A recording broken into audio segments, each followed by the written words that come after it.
Peace, greetings to you all. It's your brother Naheem, BKA Lord Abba, aka Mr. Just the Facts. Just the facts, family. Um, Make sure you hit the like button when you come in. Make sure you share this video out. We having a we always having discussions. I always say that. It becomes cliche. We having a discussion tonight, family. Yeah, we always having a discussion because we always have to. Our political lives are at stake. And so we always have to have a discussion. Um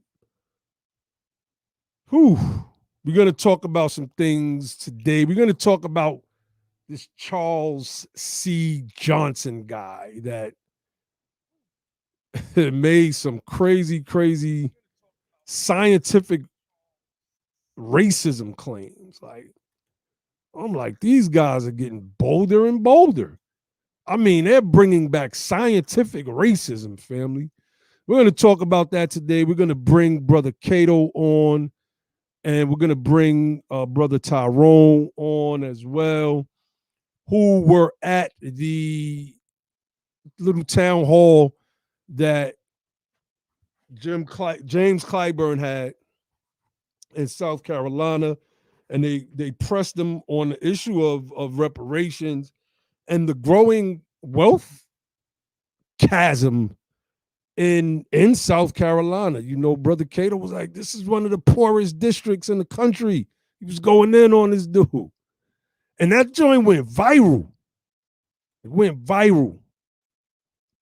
And see, when you're doing things from a good place and a good heart, everything is going to fall in place, man. You know, some of us, we have our passions, we have our proclivities, whatever they are. But at the end of the day, man, it's about putting in this work for the tribe and making sure that we get across that finish line. That's the main key, that we get across that finish line. I see some people in the chat. I see you, Brother Cato, ASAP Poppy, ADOS Roots, Easy Axe. I'm guessing that's his name. He says, Clyburn, I think is a he. Clyburn is a big problem. He needs to go now. Facts. That's a place that we need to start focusing on. Make sure we get Clyburn up out of here. Peace, Brother Tyrone. See, Golden Panthero. What's going on, David Jones? I don't know. It seemed like when you first came through, it seemed like you was a little adversarial to the message. I believe. Don't I believe. But now you're starting to see this stuff. So Golden Panthero says, watching the Reconstruction, America After the Civil War documentary on PBS on episode 2, amazed that over 1,500 black legislators in the South only a few years after slavery. Powerful. This is why we have to tell the story of the freedmen. This is why we have to tell the story of the freedmen. What's good, Sister Roz? This is exactly why we got to tell the story of the freedmen. Period. Period. This is why. How many people know about these legislators? How many people know about these legislators behind me?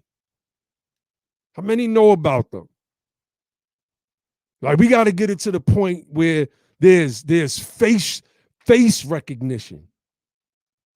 Y'all know who Hiram Revels, Blanche Bruce. Y'all know who these people are. You know, we know the guy in the middle, right? Can I get out the way? Hey, everybody know him, right? Face recognition, though. And the more, peace, Sister Riri, I hope you're feeling better, sis. I seen your post on Facebook. Make sure you heal up. Everybody send some healing energy to our sister Riri. You know, we gotta push this message. Because these devils, they're not taking a day off. They're trying to bring back scientific racism all over again. I watched this video and I cracked up. Because you know when you're dealing with these people that they're lying. So what I want to do is I want to start with, and make sure if y'all want to support the channel, cash app us at Be The Power. If you want to become a monthly contributor, you can use the Patreon link. Yeah, I guess you're right, Kato. It never left, but geesh, I've not seen it public like this in a long time. I can say, peace, brother Corey. I see you in the building. I see you in the building. So let's pull up. I want to pull this guy up first. Let's pull him up. This racist right-wing dude. Then we're gonna play the video, and I'm gonna get into some things, and we're gonna talk about some things, and we're gonna bring our bros on and let them go in. This ain't gonna be a long stream tonight. We're gonna try to at least get an hour and a half in, but after that is a wrap. After that, it is a wrap. So let's look at this guy, Charles C. Johnson. Matter of fact, hold on. Let me get my little banner scrolling at the bottom. Give me 1 second. Try to keep the website in people's faces. If you would like to donate to our efforts with the United Sons and Daughters of Freedmen, go to usadof.org. That link is also in the description, family. That link is in the description. So, okay, let's read up on this guy a little bit, just a little bit. Charles C. Johnson, Charles Carlisle Johnson. Geez, we share birthday, October 22nd. Is an American far-right political activist who was a public figure in the years of 2013 to 2019. A self-described investigative journalist, Johnson was often described as an internet troll and was involved in the proliferation and spread of multiple fake news stories. That has always been a right-wing thing, to spread fake news.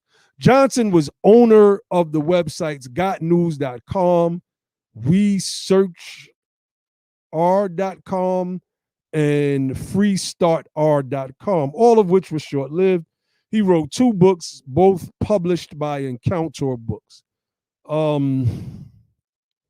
Skaza, I mean, geez, okay. During the Ferguson unrest, Johnson published an Instagram account of shooting victim Michael Brown and stated that the account shows a violent streak that may help explain what led to a violent confrontation with police officer Darren Wilson. Johnson also filed a lawsuit to have Brown's juvenile records released. In Brown's home state of Missouri, the records of minors are private, but Johnson argued that the matter was pressing public interest under the state's Sunshine Law. I used to know that Sunshine Law because of the situation that happened in Ferguson. I'm not too familiar with it at the moment. The county court disagreed. Further appeal attempts by Johnson to unseal the records went as far as the state Supreme Court of Missouri, which denied his request. Like, this dude was a beast. So I want to go back to the line, the quote. He says, where it shows a violent streak that may help explain what led to a violent confrontation with police officer Darren Wilson. Okay, so what I want to do, I want to stop this here. I'm going to go out of sequence for a moment. So just bear with me. I want to pull up this page, this other wiki page. Hold on. Let me see. Let me pull this page up. This page is the Scientific American. I know y'all like, what the hell are you pulling that up for? It'll become clearer in a few minutes. Scientific American, informally abbreviated SciAm, or sometimes SA, is an American popular science magazine. Many famous scientists, including Albert Einstein, have contributed articles to it. In print since 1845, it is the oldest continuously published monthly magazine in the United States, though it did not become monthly until 1921. So it's giving you the breakdown, the history of this Scientific American journal, this magazine that is a credible magazine in the United States of America. So let's close up out of that. So now you'll see why I brought that up. Why did I go there first? Right? Let's share. Let's go here. Let us go here. So let's listen to what this racist had to say on the Joe Rogan podcast. Whole debate about the MAOA gene, which is like this gene that black Africans have like much. It's like a proclivity to violence that they have. MAOA gene. Yeah. I recommend people Google it and do their own research. It's like a big debate about whether or not, but basically like what it is it's, if you think about like, kind of white European, Asian ancestors, as we kind of moved out of Africa, like aggression and violence was kind of less necessary because we were like farmers and stuff. But right? God, is that really true? There's this whole debate about the MAOA Let gene, it run back which again. is like the this MAOA gene. Black Africans have like much. It's like a proclivity to violence that they have. MAOA gene. Yeah.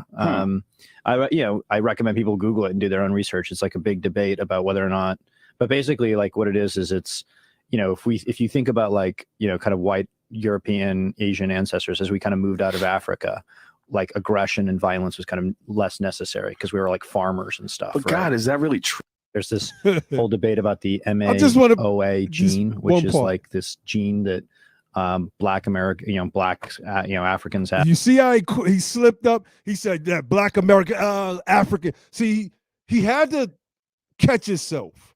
He's so used to thinking that black Americans are violent, right? This is the justification that they used in the murder of Michael Brown. He looked like a demon in his eyes. Then, like, this is what they do it in projection. Where's my book at? This is how they project onto us everything that they are. It's wild. And this is why we got to step up and we have to be relentless in our pursuits. Relentless. I want to read. Y'all know I've said this quote several times on Be the Power, but I want to read from this book, White by Law. This is page 21, White Lines is the chapter. The author, Ian Haney Lopez, is citing a man named Richard Ford, who advances a psychospatial version of this point about basically projection.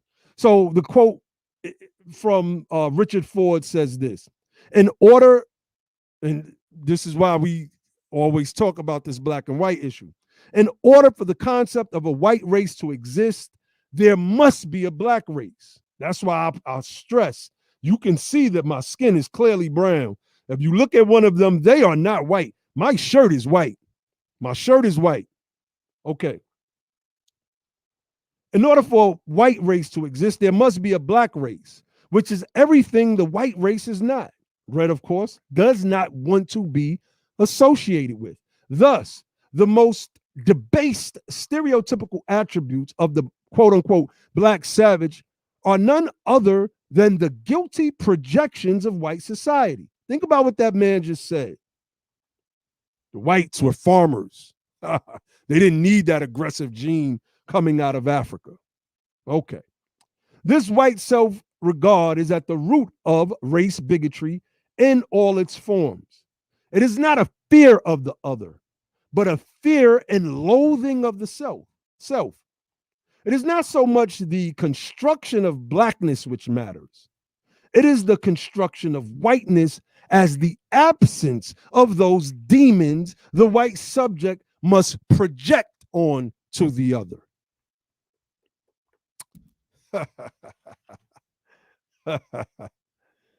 Ooh, white supremacy, boy, I tell you. Ooh, man. Peace. Bond Dog D. Everybody that's just joining us, Sister Shanna, Brother Ali Dawu L. Okay, so let's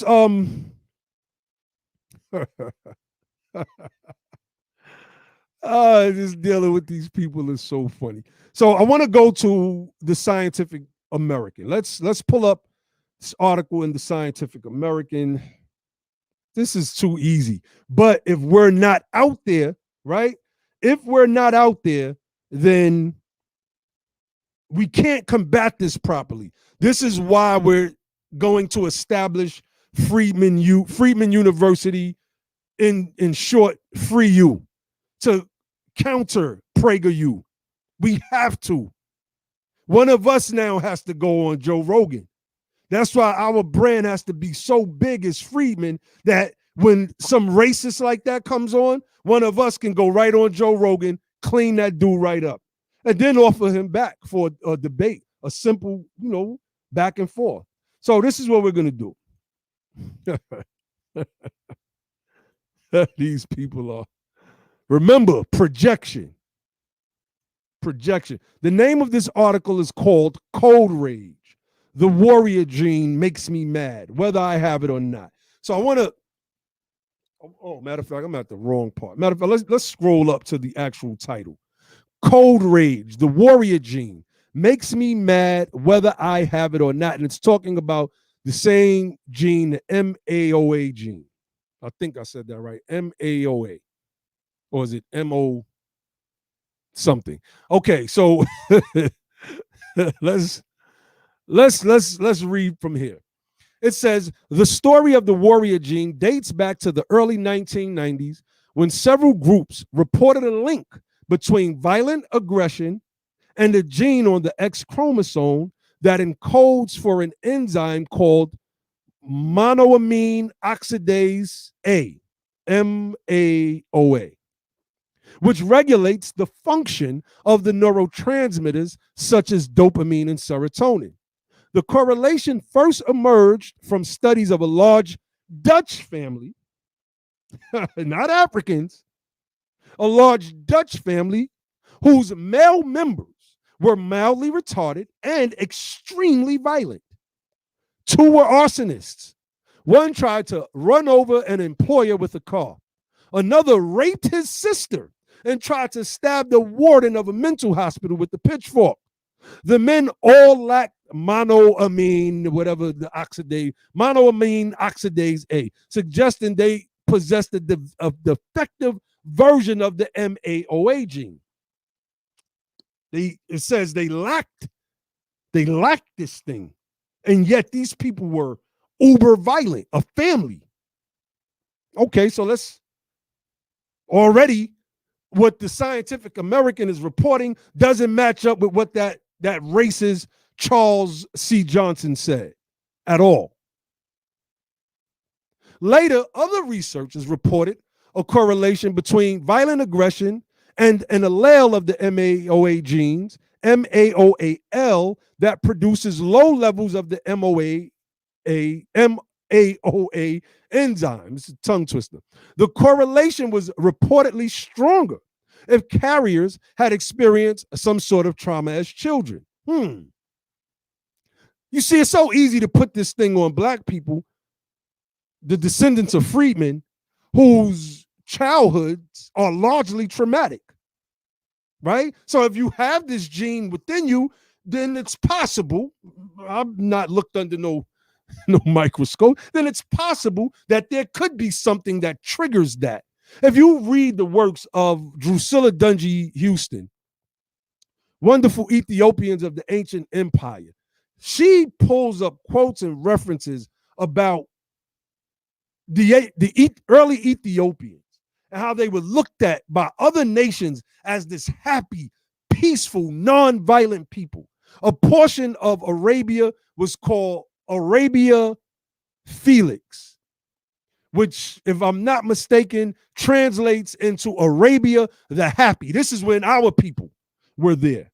This is when our people were there in Arabia, before the Arabs you see now. Those are not true Arabs, but that's a whole nother discussion. So let me continue reading.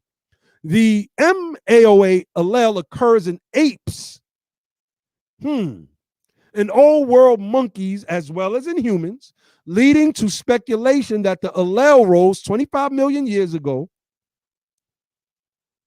in the common ancestor of these primates and was subsequently favored by natural selection. Me and my brother Corey, shout out to my brother Corey Gums, we was having a discussion about alpha males, and I don't know if this could be a link to alpha males and natural selection. I don't know, but it made me think about that little conversation we had on Facebook. It says, in a May 4th, 2004 article reviewing all this research, science dubbed the MAOA allele the warrior gene, not the violent or violence gene, the warrior gene. The oldest reference I have found to the term. Race inevitably reared its head in 2007. Rod Lay and Godfrey Chambers, researchers at Victoria University of Wellington in New Zealand, reported that MAOA-L occurs in 56% in Maori men. It is well recognized. The researchers commented in the New Zealand Medical Journal that historically Maori were fearless warriors. The researchers' racial profiling was based on a study of 46 men who needed to have only one Maori parent to be defined as Maori. These people are crazy. Leia and Chambers reported that MAOAL was less common among Caucasians, 34%, and Hispanics, 29%, but even more common among Africans, 59%, and Chinese, 77%. In 2009, Kevin Beaver, a criminologist at Florida State University, claimed that males with MAOAL are more likely to report being gang members. But this study also showed that the vast majority of MAOAL carriers are not gang members. Moreover, about 40% of the gang members were not MAOAL carriers. Like McDermott, Beaver was featured in the National Geographic show Born and Raised. So basically, these people created a talking point that idiots like this racist Charles C. Johnson have been running with ever since, which is why he was trying to get his hands on Michael Brown's juvenile records. That's why he was trying to get his hands on them. These people are crazy. I could go deeper into this article, but I want to pull up one more thing, and I'm going to round this thing out, and then I'm going to bring on Brother Cato and Brother Tyrone. So let's go here. I can't see the chat because I'm reading and I'm on by myself right now. So Dopamine Cash said black people were farmers too. To that guy, he's a racist, man. Like, jeez. My brother Grimm said Joe Rogan seems to delight in talking to these dudes. I could say he seemed genuinely surprised by that. I don't know, man. Tariq Nasheed is where I played that video from. His caption said Joe Rogan has a history of giving white supremacists voice on his political channel. Corey said, sounds like ass backwards Darwinism. That's exactly how it sounds to me. Sister Kelly Pryor said, historically, they possess the gene that gives them the bloodlust to kill, period. I'm gonna get to some of that. So let me pull up this other article real quick. See, y'all know how we do over here at Be the Power at Freedmen University. We dig and we dig and we dig and we keep on digging until this is from a paper until we get to the root of stuff. So this paper is Nature, MAOA, and Nurture in a Criminal. And in the abstract, it's breaking down it's a literature review, and they're going to discuss the nature and nurture aspects that make up a criminal's mind, right?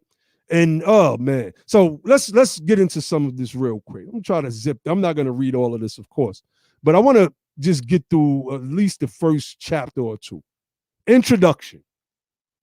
I just gotta laugh. These racists, man. Serial killers. Serial killers. Remember that racist was saying that these gangbangers had this MAOA gene and that's why they were banging. But the scientific study showed that they didn't have this gene. Only, I think, 40% of them had it or something like that. I just read. And it just basically, it was a bunch of BS. It was just a bunch of BS. Oh, I should have put that link in the chat. Did I close it out? I did close it out. My bad, fam. Let me put this one in the chat before I start reading. Y'all know we like to share this information. And I love when people read this stuff and they come back and they bring fresh perspectives. So, okay, let's read. Introduction. Serial killers are important to this country because most of the world's serial killers are American citizens.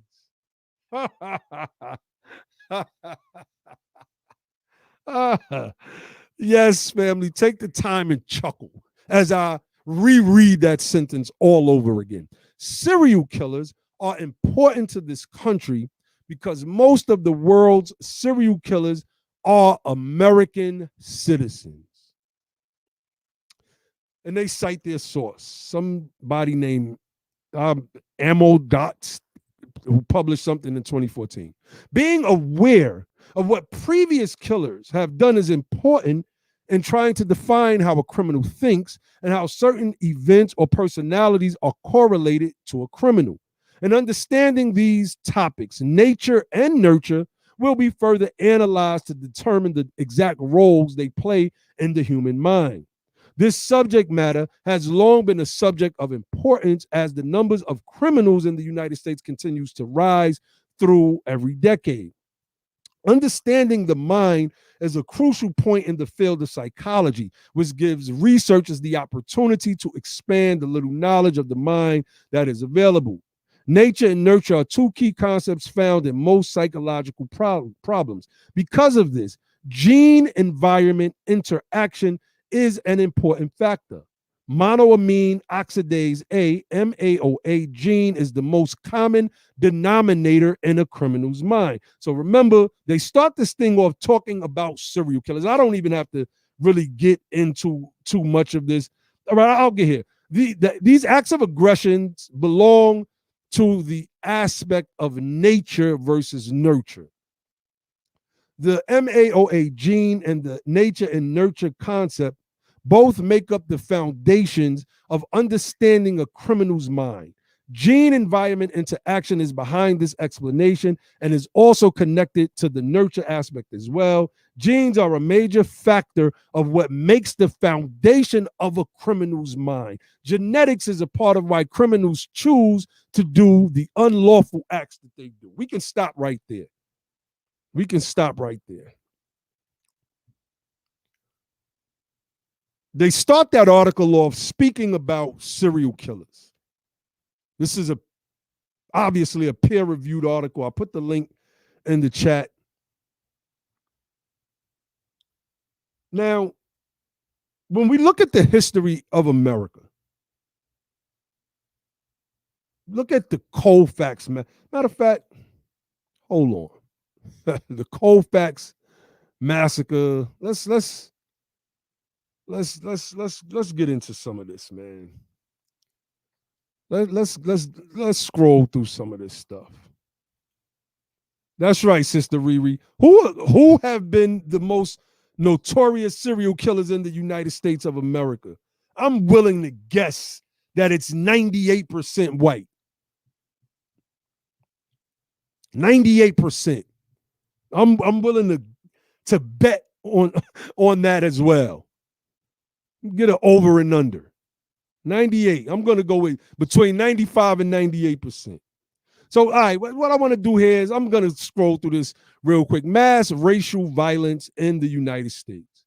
The genocide in California of indigenous peoples, right?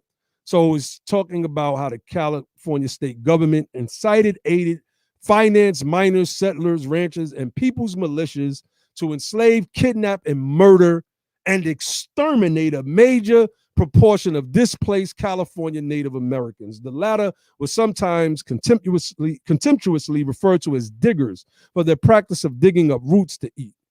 they murdered thousands of them, 1,680 to 3,740. Now, these are white folks here in America.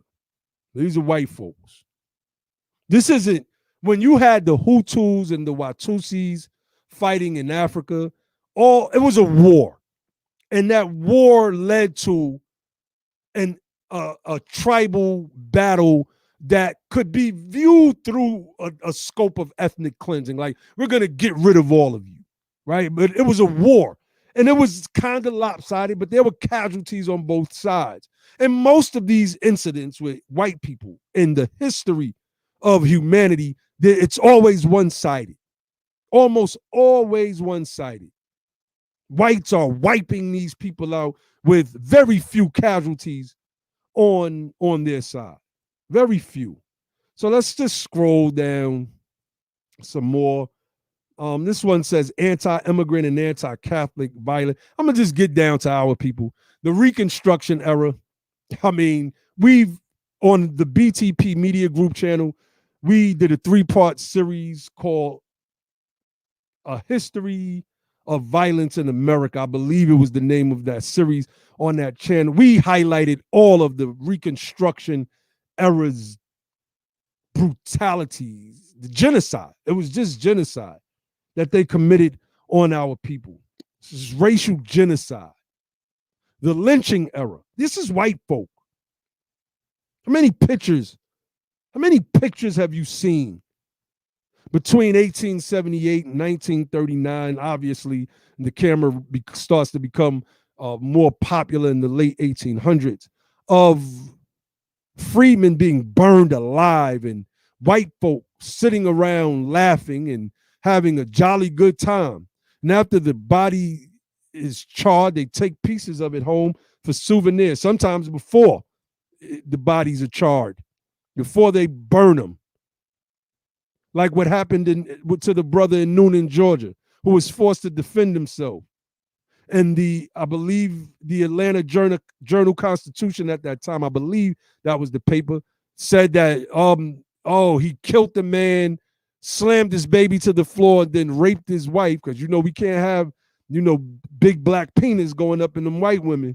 Oh, no, that's going to really make the mob go crazy. So the newspaper at the time sensationalized this thing. There's a book called White by Law, which I'm still listening to on Kindle. I haven't finished it yet. I have so many books on Kindle and Audible, I should say, excuse me, that I haven't finished listening to, and even those on Kindle that I haven't finished reading. But I think that's a problem with a lot of people. Anyway, I mean, how many pictures have we seen of this stuff, family? These people are these people are murderers. Like, that gene obviously is more prevalent within them, because the only thing we ever did was try to defend ourselves. We practiced great self-control until this government created ghettos in the United States of America, and we have very little bits of resources that we had to fight over. We had to fight over. The civil rights era. I mean, what did they do to us to the civil rights era? I mean, they bombed churches. Dylan Roof walked up into a church in South Carolina and murdered, just absolutely murdered our freedmen aunts and uncles and grandmas and grandpas in them. Murdered them. And they've been doing this to our people. How dare this racist go on Joe Rogan's program and cite science and use scientific racism? And if you notice the slick stuff that he was saying, well, there's been a debate about it. Then he tried to switch it back to what he wants it to be, because he's not reading the scientific journals. The modern era, 1972 to present. Let me read this part. Today, racial violence has changed dramatically. As open, violent acts of racism are rare, but acts of police brutality and the mass incarceration of racial minorities continues to be a major issue facing the United States. That's genocide. That's genocide. Stripping black men of the option to participate in the world's greatest economy,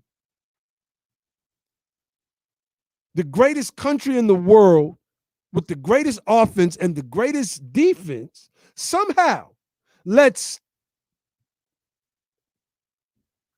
thousands and thousands of tons of all types of drugs come through its borders. And they end up right in black neighborhoods where black men usually have to sell this stuff to make some type of money because we weren't passed down generational wealth. The promises of Reconstruction were broken. The war on drugs was a war. It was chemical warfare. Heroin, cocaine, and then crack cocaine. This was chemical warfare. Look up the Iran-Contra accounts if y'all are not familiar with it, and the story of the brother Freeway Rick Ross.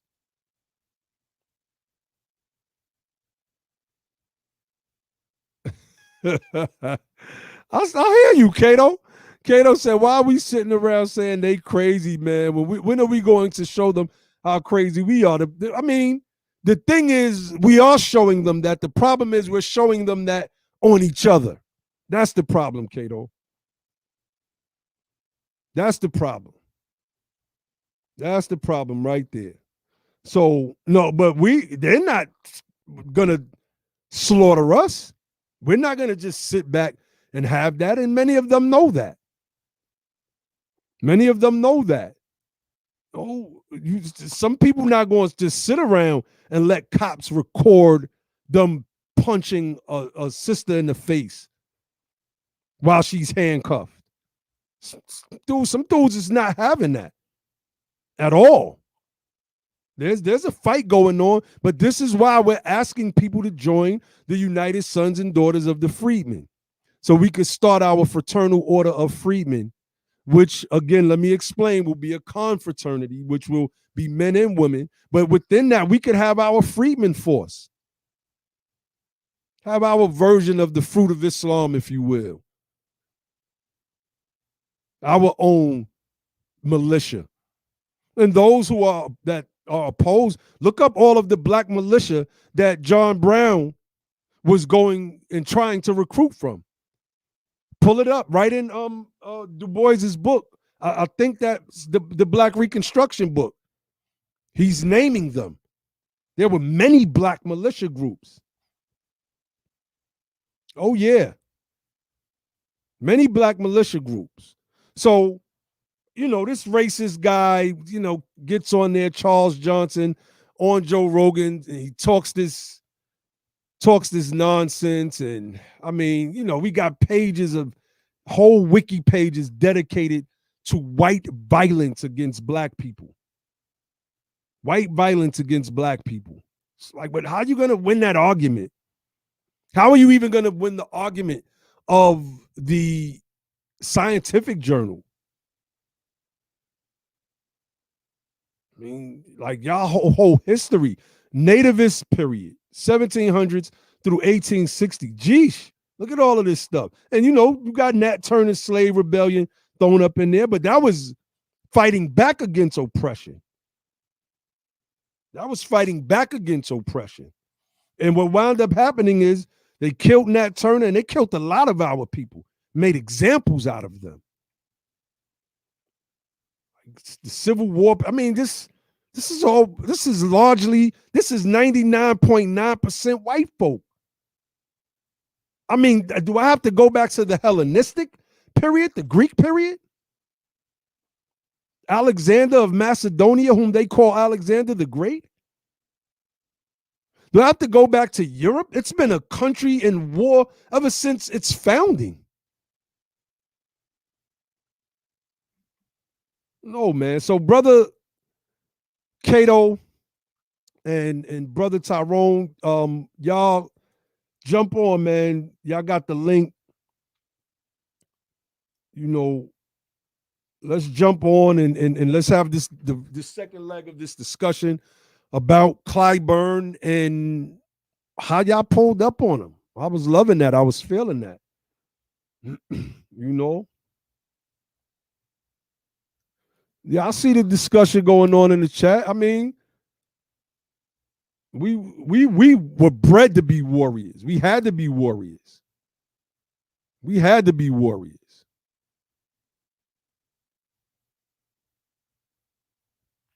We had to be warriors. So we got brother Cato on. Where is did you see brother Tyrone? We got brother Cato on. There you go. There you go. Where is peace, peace. You got a lot of background noise though, Cato. There you go. There you go. Where is all right, all right. So, okay, brother Cato and brother Tyrone, you know, both were at the reparations rally in Atlanta, Georgia. So, you know, shout out to y'all for coming through and supporting the event, helping brother Tyrone and sister Dawn walk to a store. I guess it had to be I don't know, man. I thought it was another part of Georgia. I was standing, and I was on me too. I was supposed to bring cases of water. There's just some crazy stuff that happened. Yeah, nah, man, that was a story within itself. First of all, peace, brother. Thanks for having me on. But yeah, that story with Dawn, man, that was just a whole nother adventure. Right? It was cool though, man. I got to connect with Dawn. You know, she's cool. Oh yeah, man. Real genuine, man. It's funny. Shout out to sister Dawn. Yeah. She's becoming my mentor, man. She's becoming my mentor in a major way. Yeah, cool people. So. Oh yeah. So, you know, let's talk about it, man. Let's talk about it. Brother Cato, set this thing off. If y'all would like for me to play any of the videos, just pull them up. We can share them. Let's get this thing going, man. I was loving the conversation and I don't know if everyone's seeing it. I don't know if you want to play it. That's you up to your discretion. I think maybe I don't know if everyone's seeing it. Because some people may not know to what we're referencing, so that's your decision. Well, no, I don't know how much time you have. Yeah, let's play. Look, I want to end this thing at 10:30, okay, or possibly before then. So if we could play, you know, just the little snippets. Let me see if I can find it on your wall real quick. There we go, right there, beautiful. And Tyrone. I'm gonna pull this one up first. Let me pause it so that people can see. I mean, everybody just jumped all over this thing. I loved it, man. I just absolutely loved it. Okay, no, I did something wrong. Hold on. Share screen. Let while I'm doing that, tell people what that event was about. You know, what was that? So James Fishburne, he usually doesn't do town halls. I call him Fishburne because, you know, he's known for his fish dinners. People call him fish fry pie. You know, they give him a variety of names. Okay, here you go. I know you want to leave early, but I really think it'll be good for people to have the reference. But he's been doing this Help Is On The Way tour, and I know why he did it. I mean, I have no proof of this, but it's very ironic that he does town hall where he takes questions openly, because that's not something he typically does. Well, I'm gonna let you frame it first, then I'll pull the video up. Go ahead, okay, so, and not only that, he never comes to my town. My town is like what, the 11th poorest town out of South Carolina's 356 municipalities. It's only in the city proper.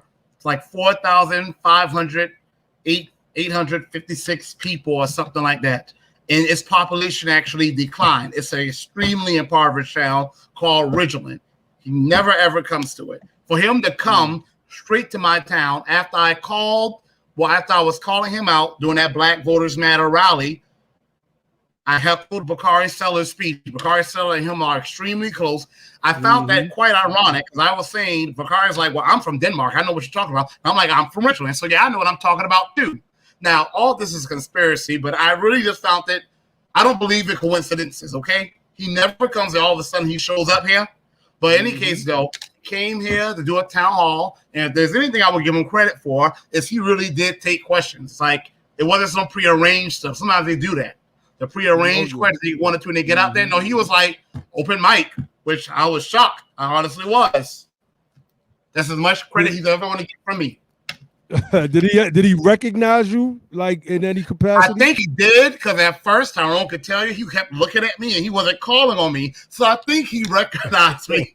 We thought he wasn't going to, but indeed, yeah. Indeed. So, Brother Tyrone, share with us real brief your experience there, and some of what you experienced with the whole situation, and then I'm gonna play the snippets. All right, no doubt, man. For people that don't know, I'm actually based in New Jersey and New York. I have to say this, originally with ADOS NYC, obviously we know the split happened. We don't got to go into details of that. We regrouped, renamed ourselves the U.S. Freedmen Project. So I got to give a shout out to all my people in New York, Tony Blunt, Divine from Brooklyn, Annette Wilcox, Marcus. I'm missing a whole bunch. Roland, Connor. If I miss anyone, I apologize, but I got to give a shout out to all my New York people. But yeah, man, long story short, man, I was on the fence about coming down to the rally, but I was like, you know what? People don't really know me like that. I'm more behind the scenes. Let me come down, get an idea, feel of the people, and enjoying the festivities, join the movement. So I'm trying to make a long story really, really short. So reading Darity's book, I'm at the park. He's talking about the Port Royal experiment. He's talking about all the stuff going on during Reconstruction. So and Cato and I have been working on stuff together with Fix Shake Turn 40 and stuff like that. So I was telling him, man, I'm gonna come down a little bit early and check out the coast of Carolina, because I know he's from that area. So man, just stopped in Charleston, checked out Fort Sumner and all that good stuff. Made my way to Beaufort. That's Beaufort and Port Royal, all next to each other, man. I tell people, if you've not been to Beaufort, Port Royal, that whole area, the Gullah Geechee Nation, Savannah, the whole corridor. Thank you. That whole corridor, man. That whole Gullah Geechee corridor, man. That was my first time over there. It's just such a empowering experience, man. It's so much historical stuff. Being involved in this reparations fight, it really just it refuels you, just gives you the strength and the energy that you need. We all pretty strong already, but it's the spirituality of it. The people, St. Helena, that's another whole story. I got the whole local politics, that's a whole nother story. But for me, man, it was just very empowering, man. Then to go up to Atlanta, connect with y'all. We did the rally, we did the cookout afterward. We just building, talking strategy, the movement, man. Wait, you're not gonna mention the food? Come on, man. It's too much. It's too much, bro. That's got to be another show, man. It got to be another show, man. It got to be another show. I know we got some time. Yeah, man. So it's Cato was telling me what was going on in Clyburn. He was telling me what's going on in Orangeburg. He was telling me what's going on and where he's from Ridgeland. He was telling me stuff that was going on in St. Helena. And I was like, man, I can't in good faith just not just try to stay down here and help out in some capacity. Like I said, a lot of the racial politics and stuff like that, it's some Jim Crowism stuff going on, man. It's like I said, that's a conversation for another day. So then just building with Dawn and building with Cato, she told us about Clyburn being originally. So I'm not too far away over in the Beaufort area. So he was like, for lack of a better term, let's pull up. Let's pull up. So that's just the backstory of how all that happened, So then now, you also saw the video Cato going in. I expect my man to go in for 7 minutes, right? I've been down here on my tourist stuff, so I've been taking a whole bunch of pictures. I didn't transfer a lot of my stuff over on my phone. So I had to tap, bro, I'm running out of space, bro. You got, what I'm trying to say? We all saw the 4 clips that he posted. And you know me, I'm more behind the scenes, man. I'm more just like, I don't want to get, I'm just not really a social media person. I'm not gonna lie to y'all, man. That's just not really me, man. I just more like, what can we do behind the scenes to keep building and strategizing? That's just how I get down. So he was just like, man, you gotta post that video. I was like, yeah, you're right, man. I gotta post that video. So I didn't post it, but to give you more of a backstory, Clyburn was being so condescending and dismissive of our brother Cato. Like, it was pissing me off. I was getting pissed. I was like, and I'm more just chill, laid back, but I was really like, yo, I gotta say something, you know, like I gotta really say something. He was just being so dismissive. It's just like, wow, man, it was really, really interesting. Because originally I was just gonna go record because Cato said he's down here by himself and like people be too scared to really speak their mind down here, which I understand. I kind of get it being down here. Or they betray me. Or I'm saying something that's not coonery or go along to get along, and then all of a sudden, oops, I didn't know how to record you. Sorry. Because they don't want these politicians on record. That's why every time I go somewhere, I get it on record. I was supposed to be the cameraman, in all honesty, you know, because like I said, I'm not really the public speaker like that, you know. But like I said, man, he was just being so dismissive and no, we know as reparationist, man. It's like, come on, bro, you're gonna really just gaslight your people like that. So I was like, I just had to say something. And you could tell from it, man, it was just like it was unscripted. It was just like me just kind of already having the talking points ready, you know. It was really unscripted, man. So I just said what was on my heart, you know, and that's no doubt. I expected to take off like that, to be honest with you. I did not expect it to blow up like that. Them joints are going viral. I'm loving every bit of it. You know, Freedmen first and people like Clyburn. We're gonna get to Clyburn. We're gonna get to Clyburn, but let's play the first clip, and then I'm gonna play your clip, brother Tyrone. All right, no doubt. We're gonna play brother Cato's clip first, and I thought this exchange was great. I thought it was excellent. So let's play this. Thank you, Congressman Clyburn, for coming. Too often the politicians that say they speak for us never want to speak to us. So I think we should thank him for being here. We should thank him for being here. Congressman Clyburn, I love this handout, but it's missing one thing. And I'm going to try not to get emotional, but I want to read it. In 2019, the average, and I know you know these statistics, the average wealth of the average white American family is $188,000. For Black American families, it's only $24,000. Now, I'm Gullah, okay? 80% of rural land, Black land ownership, has been lost since 1969. A white high school dropout has more wealth than a Black college graduate. Per the Accountable USA and the Food and Research Action Center, your district and the district I've grown up in is the 6th poorest district in the United States of America. Which district? The 6th district? South Carolina District 6. Now, there's a quote, and maybe that's not true, but there's a quote. That's not true. There's a quote that says, I do not, but they backed it up with census data, but there's a quote that says, I do not buy the concept popular in the 1960s, which said, we have suppressed the Black man for 300 years, and the white man is now far ahead in the race for everything our society offers. In order to even the score, we must now give the Black man a head start. Okay, so let me see. That was one of them. Let me see if I could scroll down and play the other one. Yeah, that's the Moguldom article. Is this the second? Oh, this is Brother Tyrone's right here. Is this the second one right here, Cato? It goes right in order. It goes in vertical order. Vertical 1, and then it's 2 right underneath it. Okay. All right. So part 2 is right underneath part 1 if you're on my wall. Damn, I usually don't. I'm not in my Twitter account because I'm on my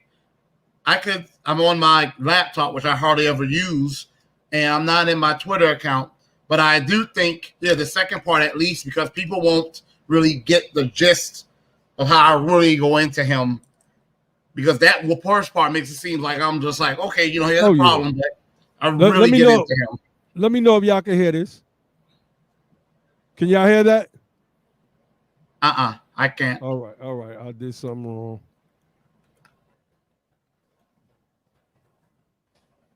I did something wrong. All right, so let's continue. The minimum that a reparations policy for Black How do Americans. you know what the minimum is? I'm So trying that's the third part, Naheem. That's the third. All right, the all right. minimum. Yeah, if you're on my page, if you So just it's this one pinned to says- my profile, it's All right, this I it got says it. This part one, 1 of 4, part 2 of 4. this one's is 2 of 4. So Okay. 2 of 4 is the next one, right? Right, because he gets real onerous, obviously, but I don't care. I don't Back care. to the race. I don't buy that. I'll be damned if I pay for the sins of my forefathers. I don't feel responsible for the sins of my forefathers. I just feel responsible for now. Now, hearing that quote, y'all might think I'm talking about Donald Trump. No, that was Joe Biden. Now, Congressman, you said we know Joe and Joe knows us. And Joe Biden told us that he would have our backs. But since being in office, Joe Biden has signed executive action for Asian Americans and Pacific Islanders. He has signed executive action for LGBTQ citizens. He has done executive action for Native Americans. But where's his executive action for Black Americans? Now, what a lot of people may not realize, I don't know, but I just learned this. Funny thing, Joe Biden got in office and he repealed a lot of stuff Donald Trump did. For a man who said he wasn't concerned with the sins of forefathers, he's sure repealing past sins of Donald Trump. But what about the biggest sin and the original sin this country committed, which was the brutal enslavement of my people? And after slavery, the race massacres, the violent discrimination that kept us in poverty, the land theft, okay? We, Black Americans, now, since 1865, Black Americans own only 0.5 wealth in America. Today, we own less than 3%. Since slavery, not much has changed. Joe Biden could easily do executive action and bring back the Freedmen's Bureau, That's whose right. job was Talk to to him. close all disparities between Black Americans who are descendants of freedmen. Okay, let's get to that next part. Let's get Brother Cato went up in there and taught class, y'all. Commission to study reparations and implement Okay, hold them. on. Why did it? And implement them. Why is it not starting from It's the a beginning? freedmen Okay. and white Americans. Joe Biden, with just a stroke of a pen, can start a commission to study reparations and implement them. You are a representative. We can't show up everywhere. People say, well, Black people need to organize. We've been organizing since the 1500s. These other groups come in like Asian Americans, and within a few months, they get bills for them. It's your job to speak up for us. So you say we know Joe and Joe knows us. I don't care what type of heart Joe has. I care about the policies Joe is going to pass. Talk to him. So why is it, Congressman Clyburn, that you do not support reparations and you do not push Joe Biden to at least bring back the Freedmen's Bureau to close all disparities between white Americans and Black Americans? We talk about a crisis at the border. What about the crisis in Black America? That was the difference is the crisis in Black America was inflicted on us externally. Well, America was built on our back, and we still hold this country up on our backs. It's broken every bone in our bodies, and it keeps up with our strength. Okay, well, can you please explain why you haven't pushed them then on executive action, specific policies for your people, Black Americans? That's my question. I don't get it. What makes you think I have it? Because we haven't seen it. I see you on the news and you talk about every other issue, AAPI, LGBTQ. I watch you. I follow you just to see if you're going to mention Black American issues, and you don't. Have you ever heard of HR 40? He asked you HR that. 40, yes, that lacks direct cash payments and has no specific, that lacks direct cash payments. It lacks specific policies that Black Americans. All right, let's get to this next one, boy. The last Kato- one's not as long. Kato heating up on this dude. He pretty much scolds me like I'm some grandson of his about he loves his ancestors too. That political stuff, huh? The minimum that a reparations policy for Oh. Black How do you Americans. know what the minimum is? I'm trying to answer your question. You gonna let me answer it? Is this- Where would I start? Tell me what the minimum is. The minimum. There's a No, book called From Here to Equality that you have a copy of because the Mystic Branch NAACP sent you a copy because I called your office. The minimum is explained in that book. At least $11 trillion. Direct cash payments, land allotment, tax exemption, free education, the Freedmen's Bureau returning to close all disparity. That's the minimum. This country can't bring back all the people they've taken from us, but they can at least make a big down payment, like the $65 billion, give us our $65 trillion. Okay. 65 billion is down payment. See how he try to get? You see how he try to 65 million as a down payment? I don't like dudes like that. Like he thought he was going to elicit some chuckles from the crowd, but you went in. So let me finish playing this out, man, before I start talking. 65 billion is a down payment. 10, 20, 30 is a down payment. The American Rescue Act is a down payment. Specific I for can give you a us. bunch of other down payments. Those are universal. Those are universal policy. We're talking about specifics for Black Americans. What That's is universal being done policies. for us, like even Well, got something let for me them. ask you this. In the Like American what? Rescue Act, Okay, so I mean, y'all see what it is, man. Brother Cato went up in there and held class. So let's get to Brother Tyrone. Tyrone, you have this one video clip? That's it, me. You know, that's it, man. That's it. Just one little Okay, video. okay. Yeah. Because That's Kato cool. went in so much, I just wanted to kind of support him. That's why I No, started speaking. Like, definitely. yeah. So let's play our Brother Tyrone, and then we're going to talk about it. Real quick. You spoke about the HBU. That's a great thing. But statistics shows that 20% of Black Americans are college educated. Meanwhile, the 20% of us have a whole bunch of debt, right? The other 80% of Black Americans mostly work in the service economy. So that's good for the HBCUs, but the rest of Black America is pretty much being starved out. That's what I wanted to say. And on top of that, with HR 40, we were on something called Fix HR 40, where we put pressure on all of our congressional leaders to get HR 40 to the floor. We sat there for about 10 hours and watched the whole judiciary process. We saw it play out. Nancy Pelosi can bring that to the floor anytime she wants. We have been monitoring HR 40, and it's been stalled out for the most part. That's right. You want to pass. What we're trying Both. to say, sir, is that because of public pressure, so for history, right? HR 40, right, it was introduced by John Conyers in 1987. It sat dormant for over 30 years, right?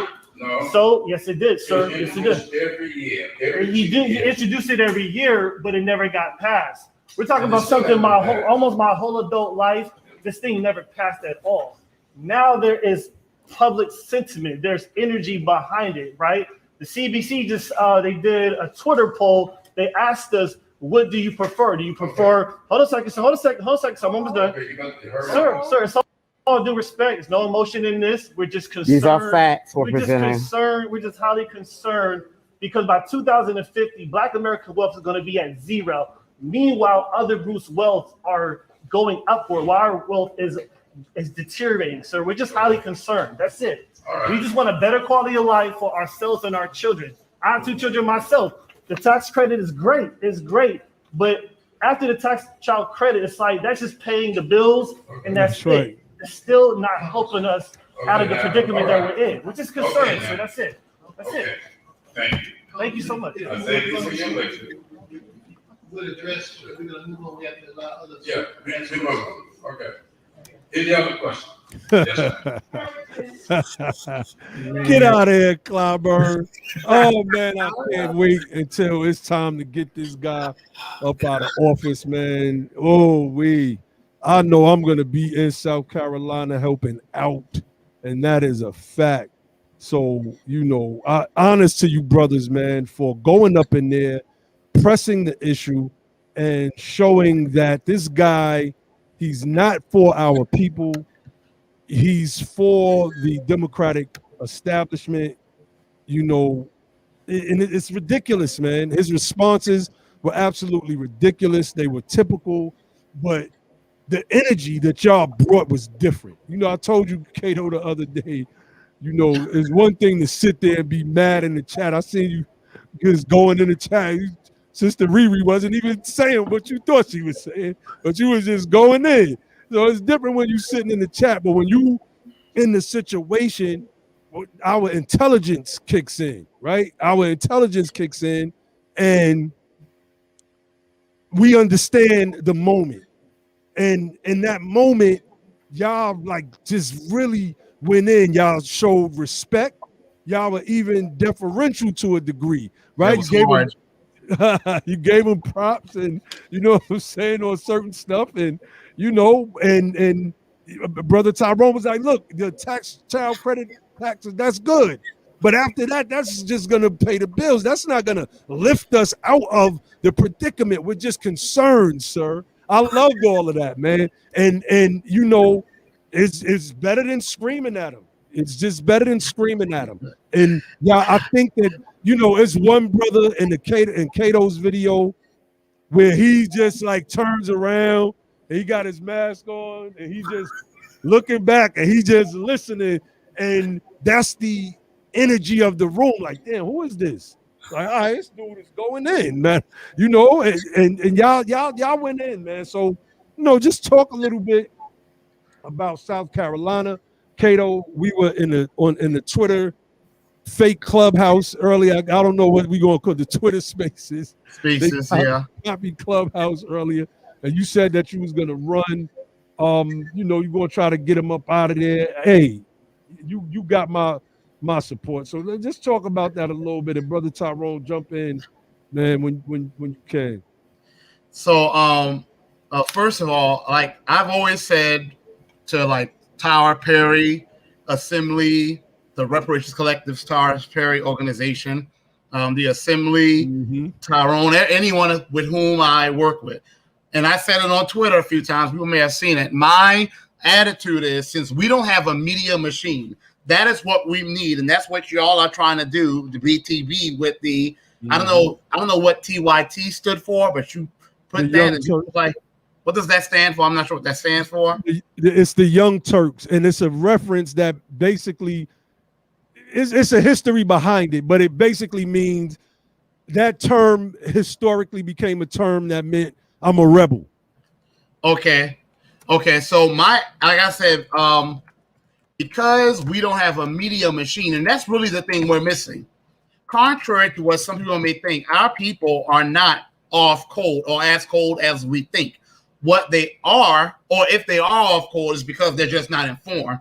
If we got the message out to people about the Black statehood strategy or the Black reverse migration strategy and reparations, not one person I've spoken to here in South Carolina denies that we deserve reparations, with the exception of the few coons I bump into. Not one person denies it, okay?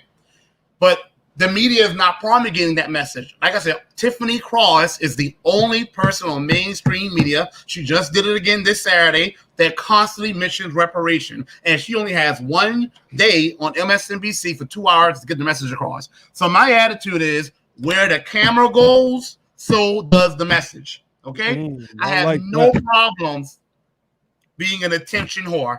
I have no problem. He just clout chasing. Okay, well, hey, I'll do that if I get the message in front of the camera. That's right. That's why I went to Black Voters in the Adder, and I said, oh, so they're not planning to really talk about any policy, and I got loud and heckled. It got attention, and people came up to me and said, you know, and shook my hand. The point is, we have to get in front of the cameras. We don't have them yet. So until we get our own, we have to jump in front of other people's cameras. That's right. That's what people do. That's why they do hunger strikes. That's why they lay down flat in the streets. It's about bringing attention to the message. That's what I was doing. And for the longest, James Clyburn was ignoring me. Him and that little, I don't know if Tyrone noticed, the little Latino guy that was walking around with the big camera, that used to be his aide, and he's the one that called the Capitol Police and the FBI on me the second time. He wasn't the person that did it the first time. I told him I was going to get him. If I was going to get him, I was going to get Clyburn. I said, you can run, but at some point, I'm going to find y'all. And I did. So we have to bring the message in front of the camera. That's really it. So now, here's the thing that infuriated me. Here in my area, first of all, it pisses me off every time I realize that the trauma, the poverty in the Gullah Geechee area, South Carolina was once the richest place in the world. Okay, let's remember that. Let's really remember that. South Carolina and the coast of Georgia were once the richest places in the world. My people did that. The Gullah Geechee, rice, indigo, animal husbandry, irrigation, things that the Europeans and Native Americans didn't know nothing about. And now, in the most powerful country in the world, it's 435 districts in the United States of America. We are number 6. Number 6. I've seen people, you know how many of my classmates are dead? Because I'm not saying they don't have responsibility for choosing to go into a life of drugs, but you know what? You can set a person up for success like they do with these white kids in Bluffton, the town next to me, and they give them all these programs and they give them connections with lawyers and doctors. It's almost if a white kid from that area failed, it's because they chose to fail. Here it's the opposite. They set us up for success. And if a child succeeds here, it's because they worked extremely hard. They were the exception. My classmates that are dead, my cousins that are dead, my relatives that died from heart attacks and strokes because they literally worked themselves to death, it didn't traumatize me. It infuriates me every time I think about it. And he's going to sit up there and talk about some damn 10, 20, 30. That was the down payment. To make the American worse, Rescue Plan. That's the down payment. What? To make Wait, real worse, quick, Kato. Somebody asked, are you in Beaufort? I'm next to Beaufort. Yes, I'm in the Beaufort. I'm in Ridgeland, which is in the right. Reach out my door and I touch Beaufort. So I'm in that area. How far is that from Dorchester? Ridgeland is about an hour from Dorchester. Okay, my family is from Ridgeville, which is in Dorchester. Yeah, that's another extremely impoverished part. They even made a school about it. I talked to an aunt this past December. She said, hell, the places still look like the 1960s. I'm like, damn. If y'all want to see about the schools I went to, look up a documentary called Corridor of Shame. It's pretty much all of Clyburn's district, and they talk about the poverty and look at the schools. That's where I went. That's what I lived through, and people are still living through it. But the article that the newsrooms here wrote about it, you would think Jace Clyburn went there, and people were all yay, and Tyrone and I never spoke up. So I wrote the reporter, and I said, well, hey, my confrontation with him has gone viral. And she now wants to interview me. So the point I'm making, everyone, is we have to be our own PR machine. That's okay? Right. We have to get out there. That's right. We have to see if a politician is having a town hall or a rally in our area or Black Voters Matter, get up if you can and go there. We got to pull up. Right. Yeah. They call it pull up summer. No, it should be pull up. Yeah. Okay. I have to now. So yeah, I emailed it to her. Now I kind of went in on them the other day, so I emailed her from another email, and I kind of have that picture. I use my YouTube avatar with my mask face cover. She doesn't know it's me. But she's gonna be in for the hell of a surprise when she sees me, because I called them out about some stuff. So now she's gonna interview me. Now, if I had not said anything, if I just said, "Well, look at these people," it's all a joke. Now she wants to interview me. We have to do that, y'all. We have to bring the message. Whenever there's a camera, jump in front of it. Okay? Like a dare on the highway and the car's coming down the street and they jump in front of it for whatever reason, jump in front of the cameras. Hey, yo, one man, Kato's energy's crazy, bro. Yo, he go with this. Right? Yeah, man. Oh, man. Oh, where to begin with all this stuff? It's so much to dissect. It really is just the Clyburn of it alone. The Clyburn of it? Happened, yeah, the Clyburn of it, right? A lot of people like everything. He's taking people to church, right? And I listen, I'm not religious per se, but I don't knock anyone's religion, right? So he's taking these people, mostly older Black people to church. It was fine, I was like, okay, I get it, But after a while, I was just like, yo, nah, bro, I'm not with this. After a while, I could see the gaslighting that was happening. So, he kept getting a bunch of applause, and he was just kind of telling these, like, back in my day kind of stuff, and, the colleges, and then yeah, man, when it came time for the Q&A, man, like as we all saw it, like Cato set the tone, the whole energy changed. Those claps were going less and less. People clapped less and less after Cato and I spoke, And then I do have to say this: there was a family directly the row behind us from Hardyville, South Carolina. They were talking about how their home was being flooded. Yep. The son spoke up first. It was the son, the father, and the mother. The son was speaking on behalf of. Yeah, you froze, brother Tyrone. Since we've been, looks like everything blacked out for a second. Okay, came back. He was talking about we've been flooded since 1995, and the father corrected him. He said, no, 1971. We've been dealing with this flooding in Hardyville, South Carolina. And then to make matters worse, some company, I don't know the company, I don't think it's a Freedmen company, but a company purchased land that their ancestors are buried at. I'm talking about these ancestors have been buried since slavery. There's a company that's going to try to excavate the remains and remove their ancestors' bodies. Like Clyburn was like, oh, that's a county issue. So then the county, people from the county was there, super embarrassed. They started rushing to that family and jotting down information. We're going to take care of it. I'm so-and-so from the county. We're going to take care of it. It's like, come on, man. So I don't know if Cato gave people the courage to speak, but it seemed like he definitely gave the people the courage to kind of go after Clyburn. So kudos for you, Cato, for doing that. And there was another older black man ripped into him. I was don't forget him. Ooh, he ripped into him. Man, y'all should have got all of that on camera. Then a young dude came late. He just came on. I ain't gonna say he came on some like country hood stuff. Like, man, you didn't do nothing for South Carolina, man. Excuse my accent, y'all. I'm trying to do my best Southern accent. So don't make fun of me.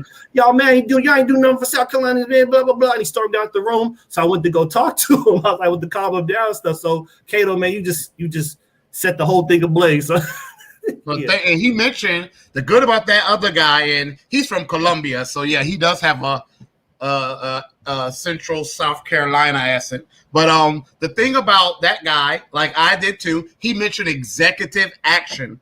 But when he mentioned that he mentioned Donald Trump had the Platinum Plan, and he was like, I bet if Donald Trump was in office, he probably would have really done the Platinum Plan. The whole crowd, I can't believe you said it. And I said to them, wait a minute, hold on. And this is why I say to y'all, I understand when we say, let's turn a place blue, but I'm not interested in turning a place blue. I'm interested in turning a place and keeping it black, because we imagine that a blue state will be more friendly to reparations, and yet which governor, if I'm not mistaken, I'm trying to think which governor, as y'all see on my Twitter page, I confront mayors that are Democrats all the time. You see, not one of them have come out in support of reparations. The only one is when I confronted that coon on the Savannah City Council, the mayor of Savannah, the young black lady with the short haircut, and she kind of backed me up, even though he had put me out the meeting by then, but she backed me up. She's the only one that wrote me, gave me her number, and we are now having dialogue about how to get reparations going in Savannah, Georgia. I've asked her to endorse the reparations via the Assembly's letter, and she said she's going to meet. She might even come to the meeting they're having on the 13th. She's the only one. She's not a mayor, but she's on Savannah City Council. And if any city should be in support of reparations, it better darn well be a Savannah, Georgia. That's right. Fam, it's so much work to be done, man. In your perspective, town, city, county, state, it's work to be done, man. That's why I don't really be like out there social media and stuff. I get it. It's necessary now. Like I have to use it as a tool, but it's like, it's just so much work to be done. I saw someone earlier in the chat saying, what can we do? What's the solution? It's like the solution is organizing where you at. If you don't know how to organize, you could easily Google, research, and figure out people that are organizing. If you don't know how to organize, there's online tools. You can reach out to me. You can reach out to anyone. It's not that hard to just get involved. Like, it's really not. I think people just making too much excuses. Man, it's time to get to work, man. You see, I'm all this talking, man. Like, let me pull this up real quick, family. I want to get into Clyburn's record and how he's used by. That's why I was so glad to hear Cato keep referencing Joe Biden. I love that part because you made them inseparable. in the messaging. It's like y'all two are alike. You are his mouthpiece. You got him elected. You got this dude elected. And look, family, don't get me wrong. I think Trump was horrible. Would he have passed that platinum package plan? I think he would have. I really do. Which more than likely would have been better than the 10, 20, 30 plan, which was universal. But anyway, let's look at this real quick. Yahoo News. Jim Clyburn urges filibuster carve-out to move voting reform forward without GOP support. So it says Rep. Jim Clyburn is urging President Joe Biden to get behind a mechanism to bypass Republicans and pass voting reforms with only Democratic support. Clyburn said Biden, quote unquote, should endorse his proposal to create a carve-out to the Senate's filibuster for legislation that applies to the Constitution, thereby allowing Democrats to enact H.R. 1, their sweeping elections reform proposal, as well as a second bill reauthorizing portions of the 1965 Voting Rights Act without any GOP votes. Quote, I don't care what he does. Excuse me, I don't care whether he does it in the microphone or does it on the telephone. Just do it, he told Politico. Biden could, quote, pick up the phone and tell Joe Manchin, hey, we should do a carve-out, end quote. Clyburn told the outlet. So basically, let me break down what Clyburn is doing here. Let's break down this guy. What is he doing here? He's negotiating again. Think, family. Y'all heard us cover this on Be the Power. The George Floyd Justice and Police Reform Act is already, to me, a toothless bill. The one tooth that it has is qualified immunity. Clyburn has said, I'm willing to negotiate qualified immunity out of the deal. Use the loaf of bread. Is ironic because Cato brings up the sixth poorest district. Is it district or county, Cato? It's district. District in the U.S., right? And he uses a loaf of bread analogy. This guy's horrible. But anyway, they give that talking point to people like Roland Martin and Greg Carr so that they could gaslight black folks into accepting the fact that the only thing good about the George Floyd Justice and Policing Act reform bill, whatever it's called, is that it has the removing of the qualified immunity from the, taking qualified immunity away from the police. Clyburn is, I'm going to throw that away. Now we have, that's something that's good for black people, right? Now we have this piece of legislation, H.R. 1. I do support H.R. 1. I'm not speaking for the whole BTP. I'm speaking for me. I do support it because I see what these neo-Confederates are doing in the South.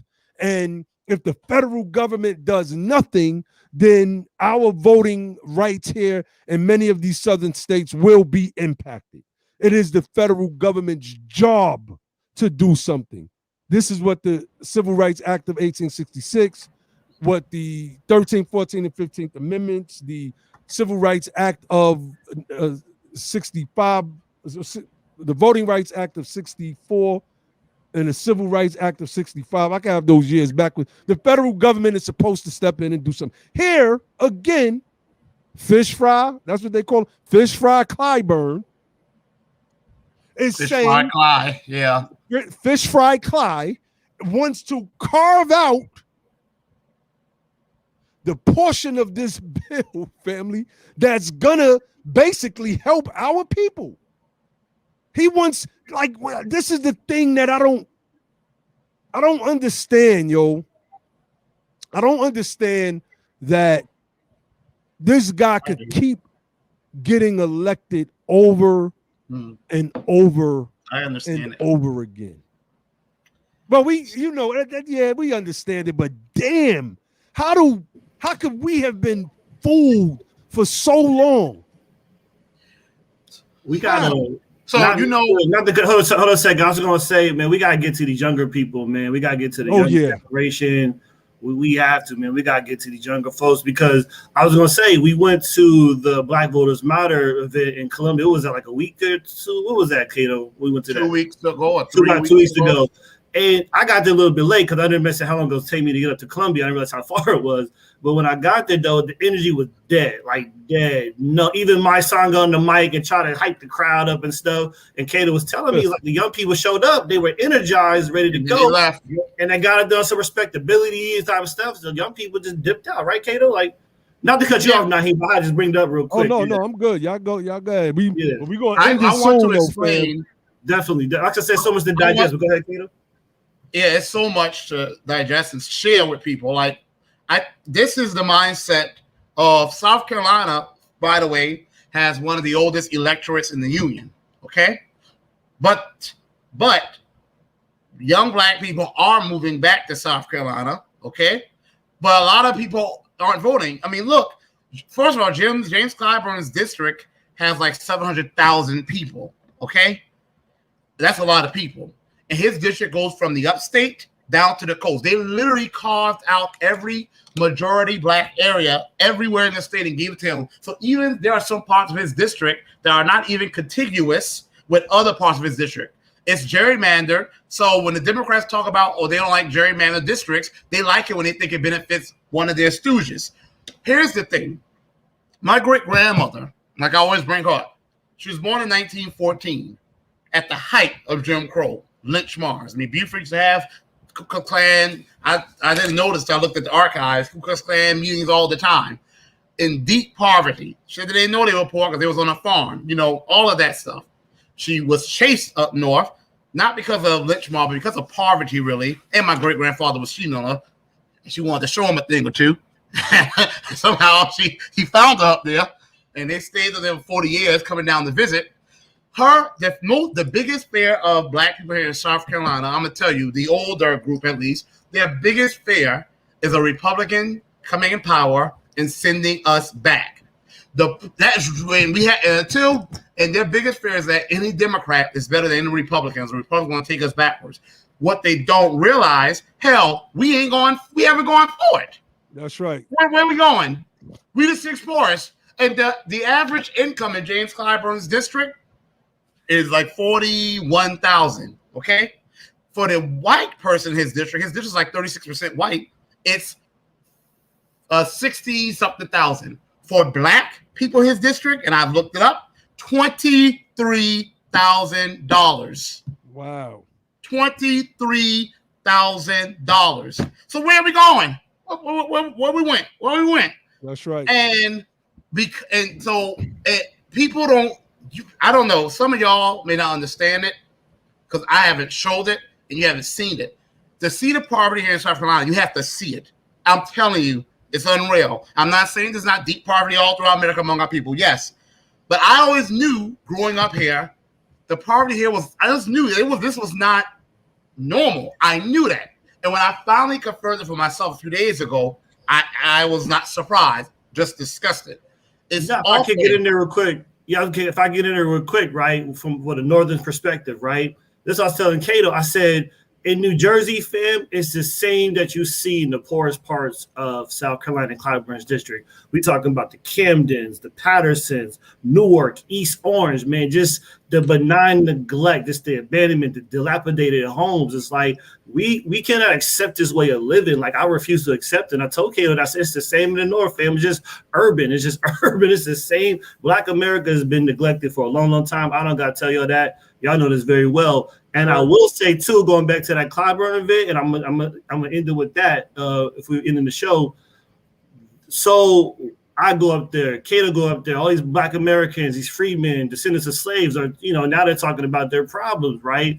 The one Puerto Rican lady, right? The one Puerto Rican lady in the room, right? Mm-hmm. She pretty much said, F all that. There's a lot of Latinos in this district. Basically, like, what are you doing for the Latinos in the district? I said, no, illegal immigrants. No. Right. Illegal immigrants. Yeah, I just blew my mind. I said the audacity. And I know, because I've got into read the room.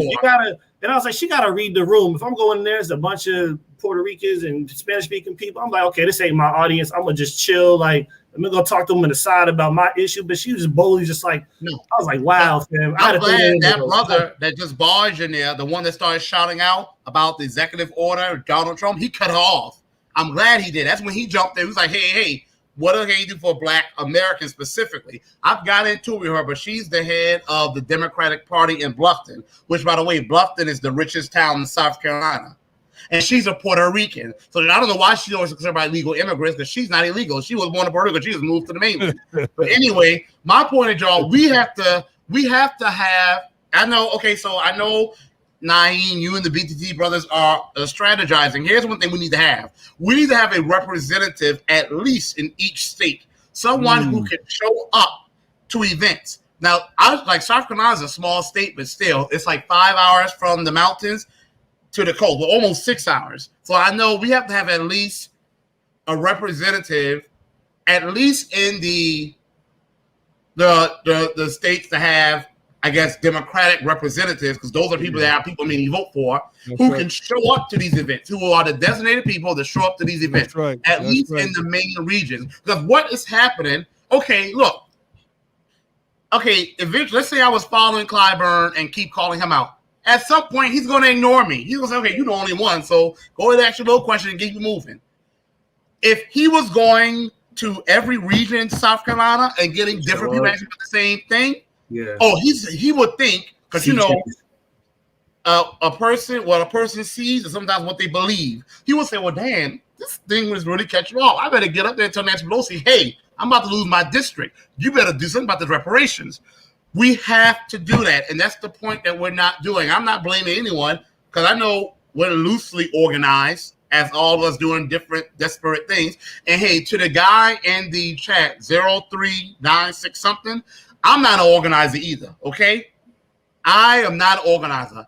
What I do is I show up, I speak out, and I refuse to let reparations leave from the mainstream discussion. And you need someone in that role. But we also do need organizers. And Tyrone is here, thank goodness. And he is an organizer. And Dawn is here, but Dawn is it's not, but organized not as complicated as it sounds. I know, like for technical terms, I'm a trained organizer. It's like, nah, it's like it's not as complicated as we make it sound, man. It's just like finding people in your area, y'all collectively come together, y'all strategize, you figure things out, you have call to actions. It's like, and there's a certain certain people are gonna do more than others, right? If you're not the day-to-day person, we understand that, but it's like this, we could all do something. That's all. I love what Ms. Flakes put in there, right? Find the freedmen in your area that they're like, I'm on Twitter, you can Tyrone Polk Davis is like, you need some help. I'm not even seeing some of these comments because I'm looking through. The chat's been going.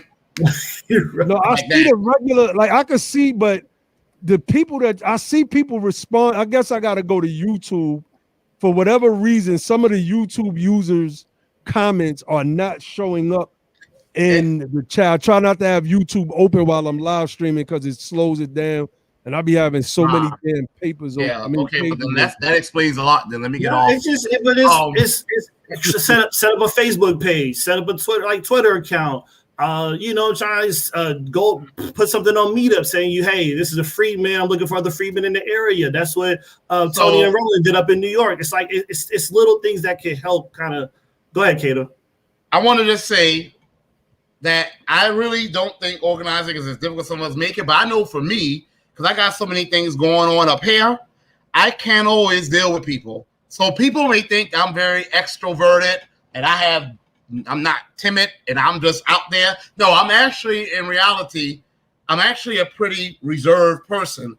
Like at the rally and land, everybody noticed, I'll share stuff. After a while, I kind of say, okay, they had the little thing at the Airbnb, the cookout, and I say, okay, I'm going to go back home because I needed to recharge after I deal with people. After I do these things like that, I go home, like when Tyrone still talking to some young guys in the parking lot, I spoke with them too, and I was interacting, contributing to conversation. But in here, I'm like, okay, that was a lot. Took a lot of me. I got to recharge.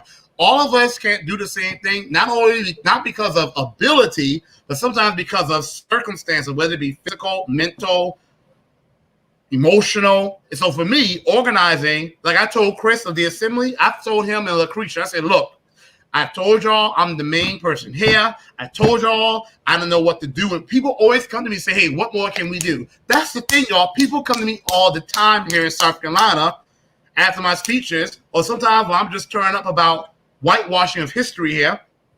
I ask, okay, what can we do? And I have nothing to tell them. Now I do with the BTB and stuff like that. But the thing with people here, probably everywhere, we have to get their attention while it's hot, okay? Because if we don't get their attention in that span, and I let them go for 3 weeks out here from me, they're gonna lose. I'm gonna text them. They're gonna be like, new phone, who's this? But if I text them like the next hour, well, hey, we about to do this, come on, they're gonna be out there. I told Chris and Lucretia, look, I need something to do. So they gave me a letter, and I gave it to the Congress, the councilwoman that's on with me. So I do think we need to have, that's why it's so important for us to work together. And I like what Naheem is doing with the spaces, that we have that constant dialogue, because like I said, I think I could organize, but I have so many things going up here. Trust me. Look, Brother Cato, everybody has a role to play. You don't have to organize. You're doing a different portion of the work. Let those that are with organizing organize, and we move from there. You know what I'm saying? There's enough of us now. This Freedmen movement is growing. Everybody loves, they love it. There was people that was against it at first. I'm starting to see them use it now, right? It's growing on people because it's hard to escape from the historical records. It's hard to do this. When you read From Here to Equality, I mean, how many times does the name Freedmen, how many times is the name Freedmen mentioned in that manuscript, right? So, Mercer Baradaran's The Color of Money, Freedmen, all throughout that joint. You see, so you can't escape from it, man. So I gotta get up real early in the morning, like no doubt, super early. And so I gotta end it. You know how that feels. I get up man. early too for my job as a teacher, but I'm on vacation right now, and that's why I was going to dedicate this entire summer to the reparations work. I wasn't going to go anywhere, so I'm going to dedicate it to this work. And I'm happy. I'm about to go back to work soon. It's extremely hard to deal with, but I'm happy that y'all did the rally, and I met Tyrone formally. And he was here. And that was through Fix HR 40. That's how Kate and I met, through Fix HR 40. Right. And it's good to have backup, because as y'all can see, and I'm just going to say this, I'm going to close it out. You can see the crowds are sometimes hostile. Like that bald-headed guy that was turning around looking at me, he and I got into in the parking lot. Now, it doesn't bother me now, but I had people like sometimes they're going to tackle me or drag me out. They never do because they ain't crazy. Okay? Mm-hmm. I'm not a valid person, but not crazy enough. But you look like you got some guns on you. I was checking out your arms. I was like, Kato look like he be working out. I do, but I've never been in a fist fight in my entire life. But I just know. Never, but you was in the chat talking real greasy a little while. I thought beat some people up.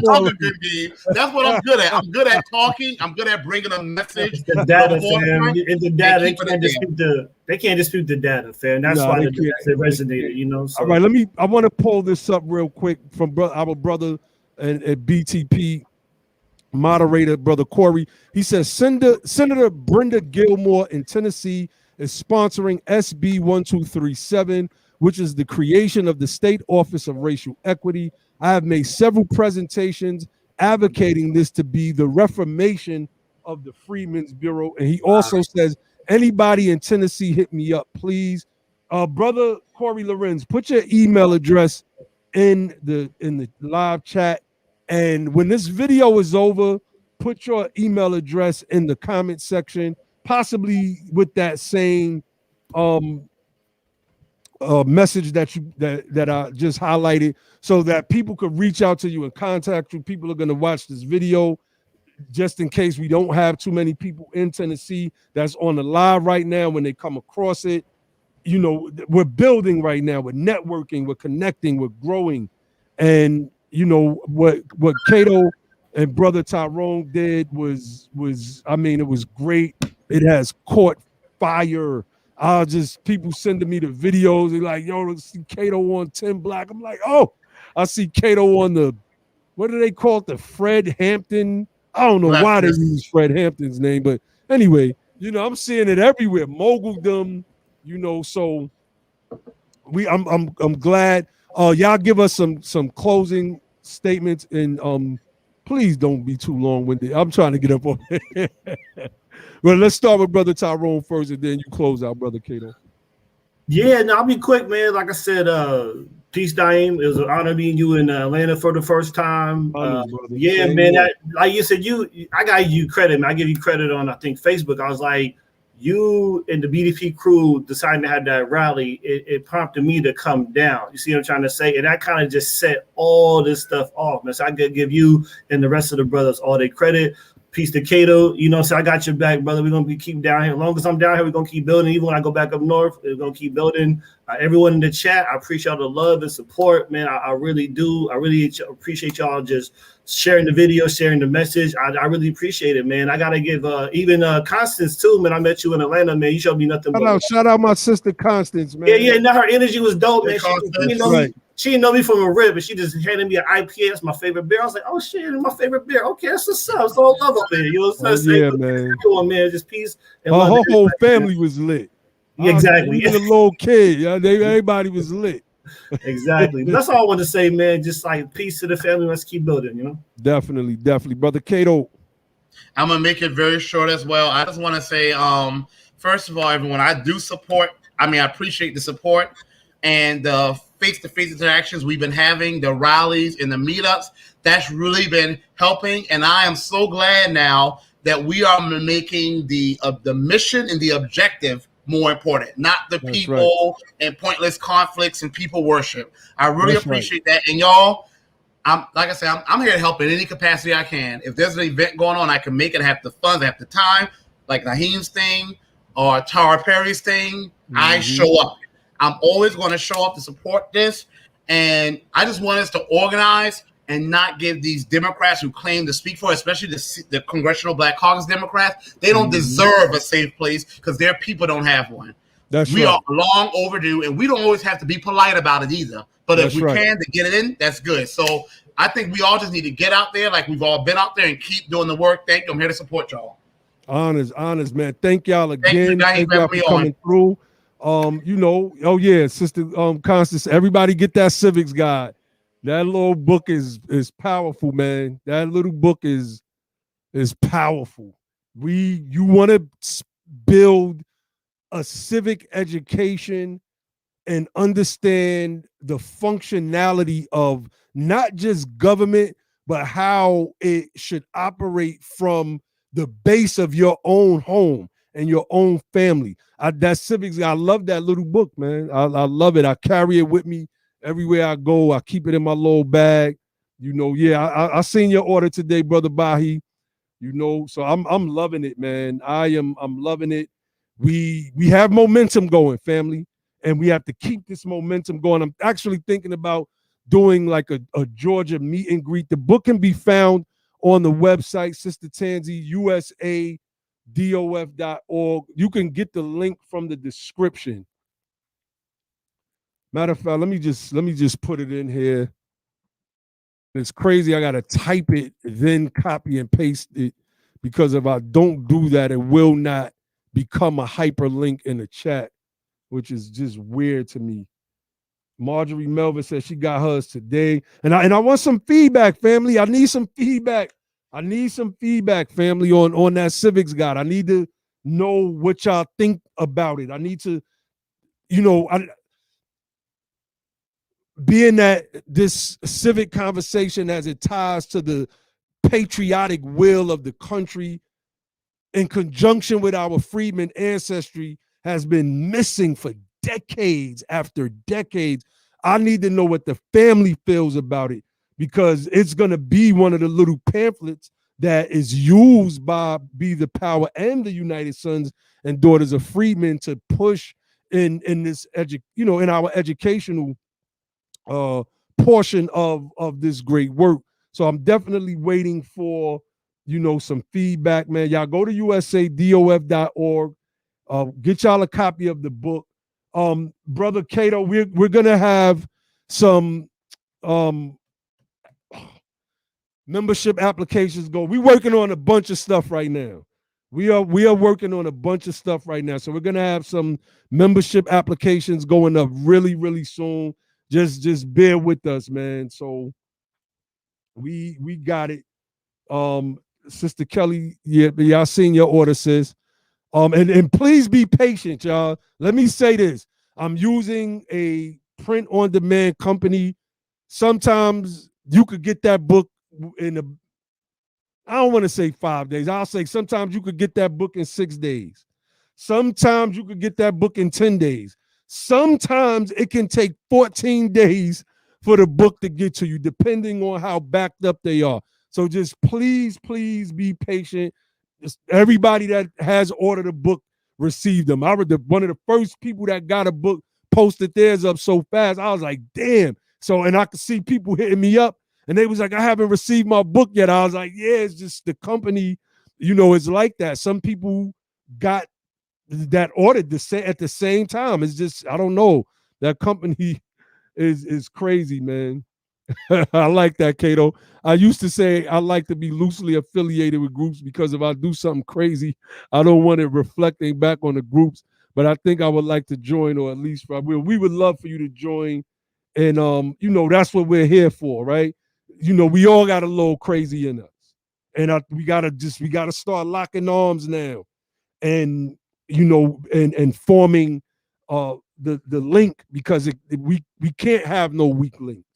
Because like you said, if one of us fall, we all fall. So we got to keep our arms locked at the elbows with each other, man. We got to form a human chain link of freedmen from here all the way to New York, all the way to Detroit and Chicago, all the way across the Midwest to California, back down to Texas, Louisiana, Florida, everywhere where freedmen are. So let me get up off there, family. I got to get up in the morning. Again, if you're new to the channel, make sure you hit that subscribe button. Make sure you hit that little bell icon next to it. Become a part of the Notification Nation. Support the platform via Cash App, BETHEPOWER. Go to the website. We're gonna start putting a lot of the Freedmen records on the web. I just haven't figured out how I want to do that as of yet. I was gonna do that this weekend. I'll be having so much going on, man, that I'll just sometimes I'll just fall back and just let things just woosah, just let it play out, and then eventually I'll get to it and then complete it. So peace and power, family. Peace and reparations. And I'll leave y'all with the motto of the platform, which is don't just fight the power, become the power. And then, and only then will you have the power to make a change. And with that, I say peace.